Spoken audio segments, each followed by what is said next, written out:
Khalid is in Leicester. Khalid, good morning. Morning, James. Good morning, Khalid. What did you want to tell me?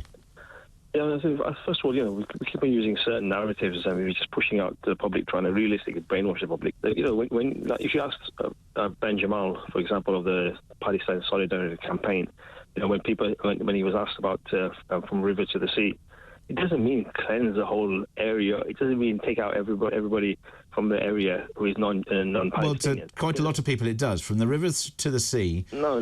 James, from the river to the sea, Palestine will be free. That is the full statement, which means... No, but you've got to understand, if you let me speak, right? You said free of apartheid, free of oppression, free of abuse... Where's their apartheid? Basis. Sorry? Where is their apartheid? Everybody in Gaza who's been there, they've been under siege, right? They've not had any rights. They've not been able to come in and go as they please. Basically, all the rights that a normal human being has, that's all they're asking for. Besides, look, where we are right now, James, look, you've got to understand. But why do you think that Gaza has been blockaded by the Israelis in that way? They've been blockaded because...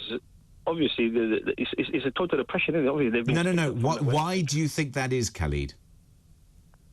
Why do I think they've been blockaded? Yes.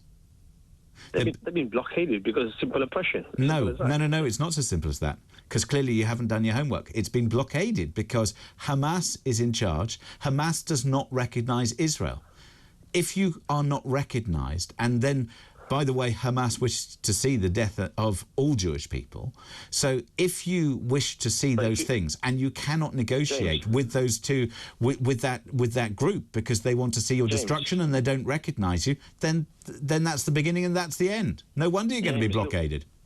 James, look, first of all, we keep on hearing this and we keep on pushing out this rhetoric. Look, if we have to look at the facts. Do you consider Hamas as a terrorist organisation, Khalid?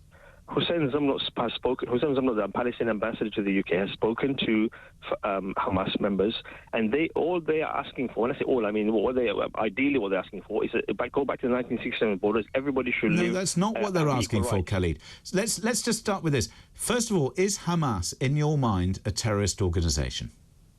Anybody who wants to take up any innocent life is a terrorist, as far as I'm concerned. Okay, so let's just push that one step further. Is Hamas, in your mind, a terrorist organisation? I can't speak for them, James. Right. Well, if you can't bring yourself to understand that Hamas is a terrorist organisation, number one, and number two, that they committed the worst atrocity of pretty much all history since 9/11, and certainly the worst killing of Jewish people since the Second World War. James, can I speak? Can I speak without interruption? You can. No, not without interruption. It's a conversation, Khalid. So that's what I'm saying. So let me speak. If you let me speak, first of all, look at the 7th of October. Look at the 7th of October. Listen to the the interviews of, for example, the one lady, Yasmin Porat. What she said about exactly what happened. Don't just go with the narratives we've been pushed out. What do you mean the narrative that's been pushed out? What are you trying to tell me about October the 7th? I'm telling you that there were people killed, but listen to her. 1,400 people lost their lives as a result of murder. Of course, it is horrific. It is absolutely horrific. Beheadings. It is absolutely condemnable. We should never accept one loss of any innocent life. Believe me. So why should the Israelis deal with Hamas if that's how they treat their people? They should deal with it exactly how the British dealt with the IRA. They should have been done. There were conditions that were imposed. Okay, so if Hamas were to recognise that Israel can and does exist, and if Hamas were not to call for the death of Jewish people, then I'm sure that the Israelis would come to the table. Is that a fair request? James, are you? Is that a fair request, Khalid? Please let me speak. Please, if you, without interruption, please let me speak. No, it's not a question of without interruption. I'll ask the questions if I want to, Khalid, and if you can't be bothered to answer them and you obfuscate your way out of it, then, where are we going with this conversation? Who has been oppressed in 1948? Doesn't matter. Irrelevant. You're conflating issues that don't need to be conflated. What happened on October the 7th changed the situation.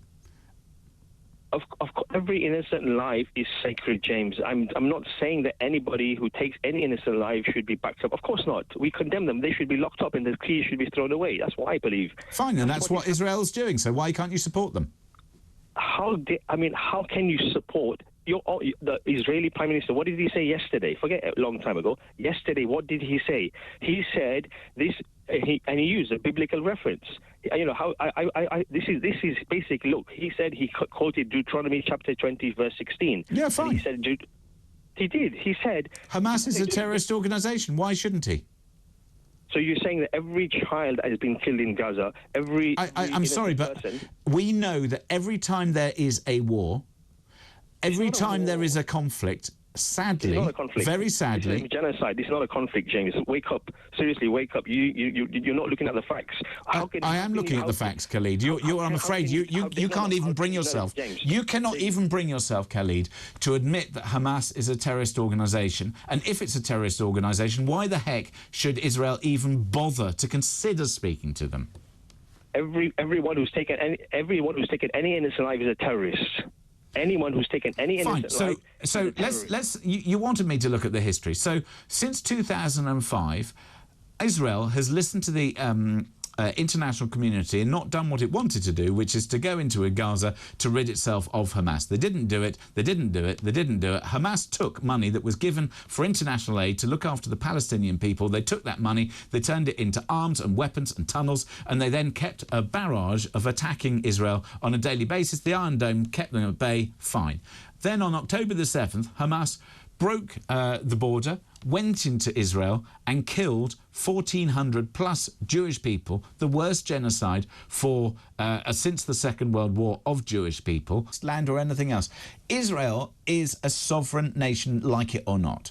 So until or unless Hamas recognise that, this war could stop tomorrow if Hamas admitted defeat, and then we have a negotiated solution. If Hamas continues to bombard and to try and, protect or to kill or to maim or to do whatever, Israel is going to prevail. That's it. I'm saying you should condemn this genocide that is taking place, James. And if you don't, you've got something wrong with yourself. I'm sorry. You should condemn the genocide that is taking place. I condemn the genocide that took place on October the 7th that precipitated what we now see. So you're saying nearly 9,000 people have been slaughtered, absolutely slaughtered in front of our eyes, and you cannot condemn that? Condemn that further. I'm going to condemn Hamas, who put those people in harm's way. I'm telling you to condemn the innocent lives that have been lost, and if you can't do that, then there's something wrong with you, James. No, I think, Khalid, there is something wrong with you if you cannot understand why this conflict is taking place. This is not a conflict. This is a genocide. And that's your opinion, Khalid. We're going to kill that is your opinion, Khalid. And I'm afraid that opinion that you have, that is the shame. That is the shame, Khalid. That is the shame. Look at what's happening really right now. All the children being slaughtered, and you. Yeah, but every time somebody brings up children being slaughtered, I wring my hands at the devastation and the tragic circumstances that Palestinians and Israelis find themselves in as a result of what is going on. Of course I do. I don't want to see a human life lost any more than you do, Khalid.